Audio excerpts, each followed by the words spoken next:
हरे कृष्णा। मार्कंडेय जी कहते हैं, राजन, स्कंद सोने का कवच, सोने की माला, सोने की कंगली, कलंगी से सुशोभित मुकुट धारण किए सुंदर आसन पर बैठे थे।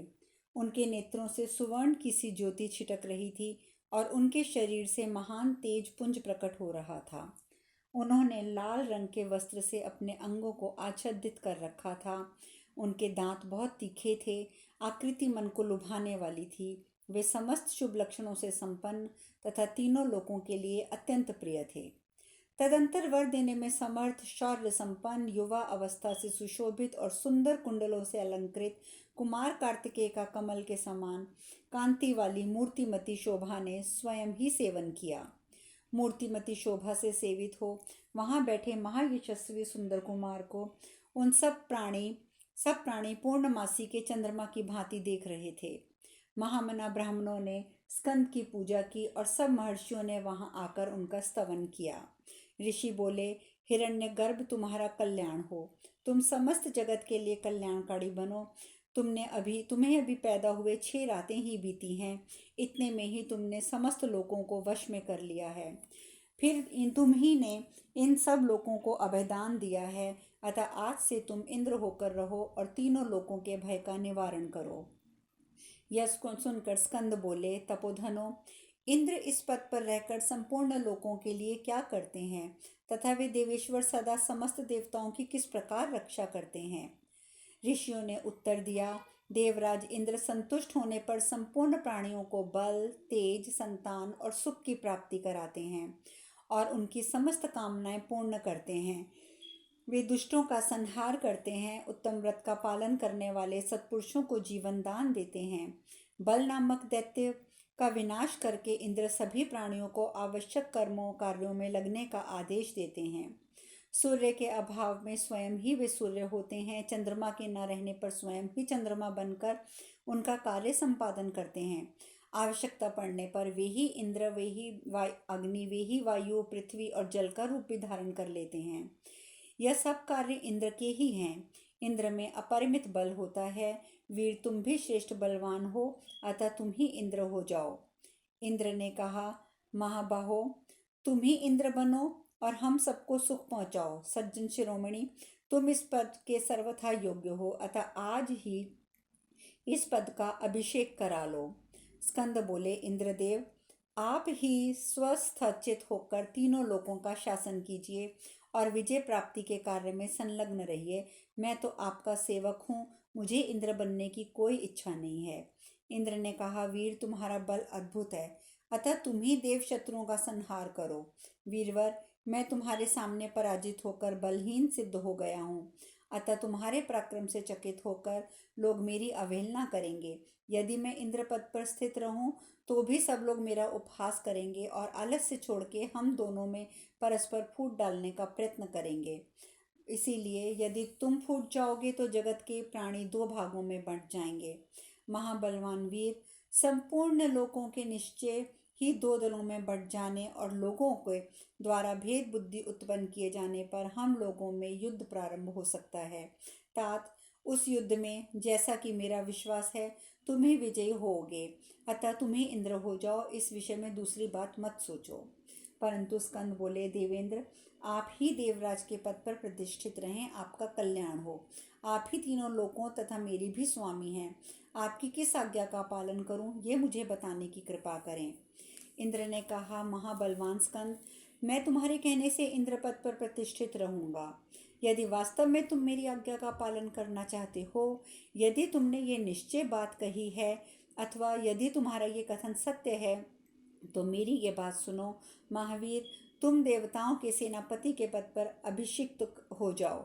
स्कंद ने कहा, देवराज, दानवों के विनाश, देवताओं के कार्य की सिद्धि तथा गौओं और ब्राह्मणों के हित के लिए आप सेनापति के पद पर मेरा अभिषेक कर दीजिए। मार्कंडेय जी कहते हैं, युधिष्ठिर, तदंतर समस्त देवताओं सहित इंद्र ने कुमार का देव सेनापति के पद पर अभिषेक कर दिया। उस समय वहां महर्षियों द्वारा पूजित होकर स्कंद की बड़ी शोभा हुई। उनके ऊपर तना हुआ वह सुवर्णमय छत्र उत्ताचित हो रहा था, मानो प्रज्वलित अग्नि अपना ही मंडल प्रकाशित करती हो। नरश्रेष्ठ युधिष्ठिर, साक्षात त्रिपुरनाशक यशस्वी भगवान शिव तथा माता पार्वती ने वहां पधार कर स्कंद के गले में विश्वकर्मा की बनाई हुई सोने की दिव्य माला पहनाई। भगवान वृषभध्वज ने अत्यंत प्रसन्न होकर स्कंद का समादर किया। ब्राह्मण लोग अग्नि को रुद्र रूप बताते हैं, इसलिए स्कंद भगवान रुद्र के ही पुत्र हैं। रुद्र ने जिस वीर्य का त्याग किया था वही श्वेत पर्वत के रूप में परिणित हो गया। फिर कृतिकाओं ने अग्नि के वीर्य को श्वेत पर्वत पर पहुंचाया था। भगवान रुद्र के द्वारा गुणवानों में श्रेष्ठ कुमार कार्तिकेय का सम्मान होता देख सब देवता कहने लगे, ये रुद्र के ही पुत्र हैं।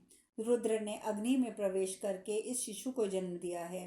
रुद्र स्वरूप अग्नि से उत्पन्न होने के कारण स्कंद रुद्र के पुत्र कहलाएंगे। भारत, सूर्यश्रेष्ठ स्कंद का जन्म रुद्र स्वरूप अग्नि से, स्वाहा से और 6 स्त्रियों से हुआ था, इसीलिए वे भगवान रुद्र के पुत्र हुए। अग्निनंदन स्कंद लाल रंग के 2 स्वच्छ वस्त्र धारण किए कांतिमान एवं तेजस्वी शरीर से ऐसी शोभा पा रहे थे मानो 2 लाल बादलों के साथ भगवान अंशुमाली सुशोभित हो रहे हों। अग्निदेव ने स्कंद के लिए कुट्टुक के चिन्ह से अलंकृत ऊंचा ध्वज प्रदान किया था, जो रथ पर अपनी अरुण प्रभा से प्रलय कालाग्नि के समान उच्छादित हो रहा था। संपूर्ण भूतों में जो चेष्टा, प्रभा, शांति और बल है, वही कुमार कार्तिकेय के सम्मुख शक्ति रूप में उपस्थित है। यह देवताओं की विजयश्री को बढ़ाने वाली है तथा उन स्कंद के शरीर में सहज कवच का प्रवेश हो गया, जो सदा उनके युद्ध करते समय प्रकट होता था। राजन, शक्ति, धर्म, बल, तेज, कांति, सत्य, उन्नति, ब्राह्मण भक्ति, असमोह, विवेक, भक्तजनों की रक्षा, सुन का संहार, समस्त लोगों का पालन, ये सारे गुण स्कंद में एक साथ ही उत्पन्न हुए थे। इस प्रकार समस्त देवताओं द्वारा सेनापति के पद पर अभिषिक्त होकर विविध आभूषणों से विभूषित विशुद्ध एवं प्रसन्न हृदय वाले स्कंद पूर्ण चंद्रमंडल के समान सुशोभित हुए। तदंतर सारी देव सेनाएं सहस्त्रों की संख्या में सब दिशाओं से उनके पास आईं और कहने लगी, आप ही हमारे पति हैं। समस्त भूत गणों से घिरे हुए भगवान स्कंद ने उन देव सेनाओं को अपने समीप पाकर उन्हें सांत्वना दी और स्वयं भी उनके द्वारा पूजित तथा प्रशंसित हुए। उस समय इंद्र ने स्कंद को सेनापति पद पर अभिषिक्त करने के पश्चात उस कुमारी देव सेना का स्मरण किया, जिसका उन्होंने केशी के हाथ से उद्धार किया था। उन्होंने सोचा, स्वयं ब्रह्मा जी ने निश्चय ही कुमार कार्तिकेय को ही उसका पति नियत किया है। ये सोचकर वे देव सेना को वस्त्र आभूषणों से भूषित करके ले आए। फिर बल संहारक इंद्र ने स्कंद से कहा, सूर्यश्रेष्ठ, तुम्हारे जन्म लेने से पहले ही ब्रह्मा जी ने इस कन्या को तुम्हारी पत्नी नियत किया है, अतः तुम वेद मंत्रों के उच्चारण पूर्वक इसका विधिवत पाणी ग्रहण करो। अपने कमल की सी कांति वाले हाथ से इस देवी का हाथ पकड़ो। इंद्र के ऐसा कहने पर स्कंद ने विधि पूर्वक देव सेना का पाणी ग्रहण किया। उस समय मंत्रवेत्ता बृहस्पति जी ने वेद मंत्रों का जाप और होम किया। इस प्रकार सब लोग ये जान गए कि देव सेना कुमार कार्तिकेय की पटरानी है। उसी को ब्राह्मण लोग षष्ठी, लक्ष्मी, आशा, सुप्रदा, सिनेवाली, कुहू, सद्वृति और अपराजिता कहते हैं। जब देवसेना ने स्कंद को अपने सनातन पति के रूप में प्राप्त कर लिया, तब शोभा स्वरूपा लक्ष्मी देवी ने स्वयं मूर्तिमती होकर उनका आश्रय लिया। पंचम तिथि को स्कंद देव की श्री अर्थात शोभा से सेवित हुए, इसलिए इस तिथि को श्री पंचमी कहते हैं, और षष्ठी को कृतार्थ हुए थे, इसलिए षष्ठी महातिथि मानी गई है। इस प्रकार वन पर्व के अंतर्गत मार्कंडेय समस्या पर्व में अंगीरा उपाख्यान प्रसंग में स्कंद उपाख्यान संबंधी 229वां अध्याय पूर्ण हुआ। मार्कंडेय जी ने आगे कहा, राजन, कुमार महासेन को श्री संपन्न और सेनापतियों का सेनापति हुआ देख सप्तऋषियों की 6 की पत्नियां उनके पास आईं। वे धर्मपरायण और महान पतिव्रत्य का पालन करने वाली थी, तो भी ऋषियों ने उन्हें त्याग दिया था। अतः उन्होंने देवसेना के स्वामी भगवान स्कंद के पास शीघ्रता पूर्वक आकर कहा, बेटा, हमारे देवतुल्य पतियों ने अकारण रुष्ट होकर हमें त्याग दिया है, इसीलिए हम पुण्य लोक से च्युत हो गई हैं।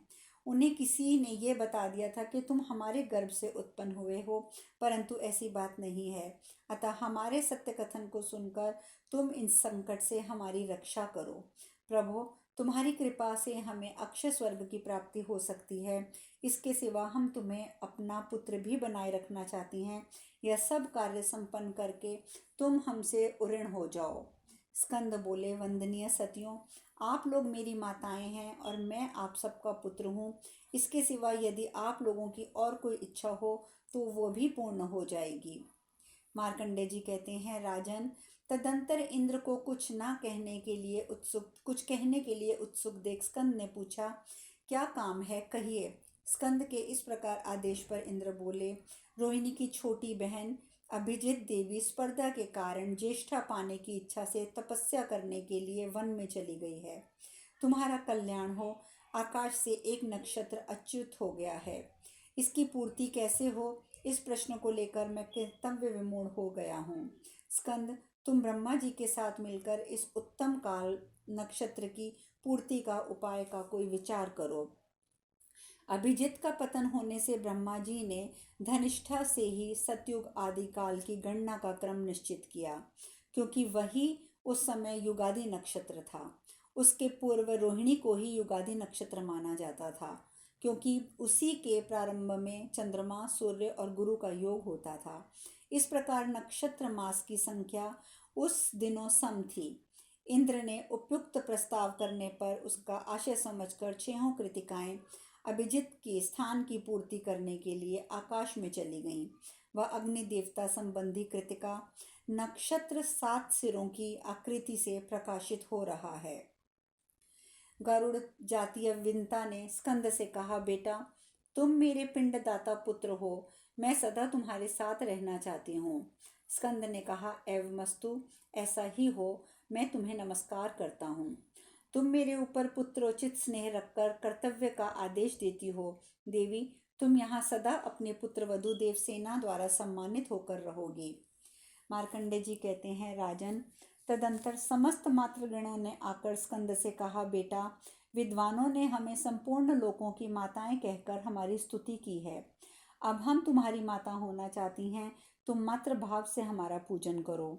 स्कंद ने कहा, आप मेरी माताएं हैं, मैं आप लोगों का पुत्र हूँ। मुझसे सिद्ध होने योग्य जो अभिष्ट कार्य होगा उसे आप ही बताइए। यह सुनकर माताओं ने कहा, ब्राह्मी, माहेश्वरी आदि सुप्रसिद्ध लोक माताएं जो पहले से ही इस संपूर्ण जगत की माताओं के स्थान पर प्रतिष्ठित हैं, वे अपना पद छोड़ दें। उनके उस स्थान पर अब हमारा अधिकार हो जाए, उनका उस पर कोई अधिकार ना रहे। सुरश्रेष्ठ, हम संपूर्ण जगत की पूजनीय हों। जो पहले मातृकाएं थी उनकी अब पूजा ना हो। उन्होंने तुम्हारे लिए हम पर मिथ्या अपवाद लगाकर हमारे पतियों को कुपित करके हमारे संतान सुख को छीन लिया है। अतः तुम हमें संतान प्रदान करो, हमारे पतियों को अनुकूल करके हमें संतान सुख की प्राप्ति कराओ। स्कंद बोले, माताओं, जिन प्रजाओं की उत्पत्ति का अवसर बीत गया है उन्हें आप लोग अब नहीं पा सकती।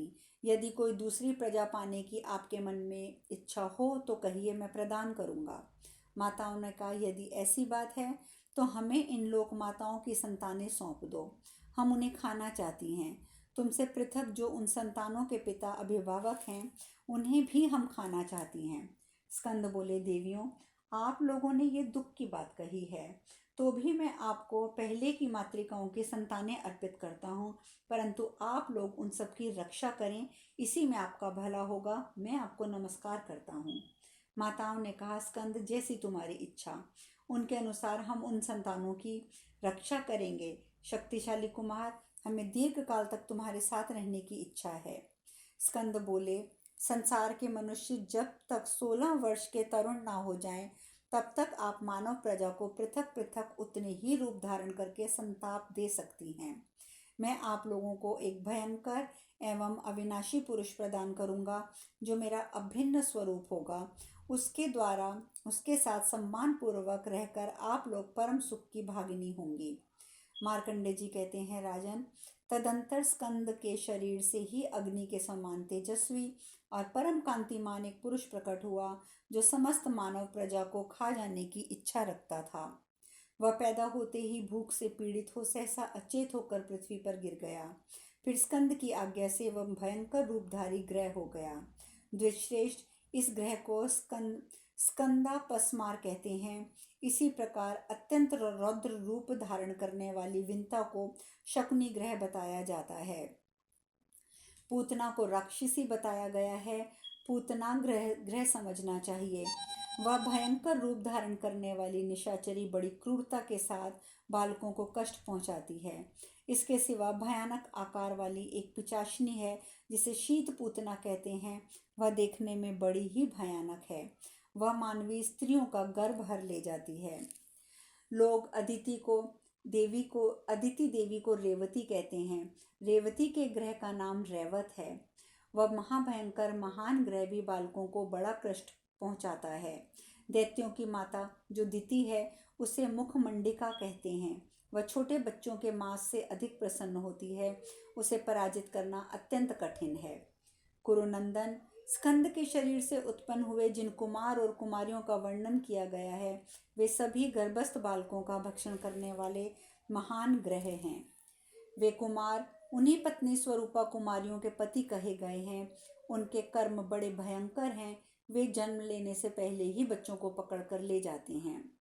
राजन, विद्वान पुरुष जिसे गौ माता सुर भी कहते हैं, उसी पर आरूढ़ होकर शकुनि ग्रह विंता अन्य ग्रहों के साथ भूमंडल में बालकों का भक्षण करती रहती है।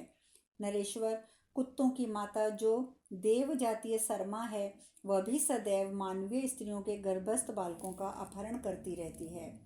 जो वृक्षों की माता है वह करंज वृक्ष पर निवास करती है। वह वर देने वाली तथा सौम्य है तथा सदा समस्त प्राणियों पर कृपा करती है। इसीलिए पुत्रार्थी मनुष्य करंजन वृक्ष पर रहने वाली उस देवी को नमस्कार करते हैं। वे तथा दूसरे 18 ग्रह मांस और मधु के प्रेमी हैं और 10 रात तक सूती का ग्रह में निरंतर टिके रहते हैं। कद्रु सूक्ष्म शरीर धारण करके गर्भिणी स्त्री के शरीर में प्रवेश कर जाती है और वहां उस गर्भ को खा जाती है। इससे वह गर्भिणी स्त्री सर्प पैदा करती है। शेष कथा कल। हरे कृष्णा, हरे कृष्णा, हरे कृष्णा।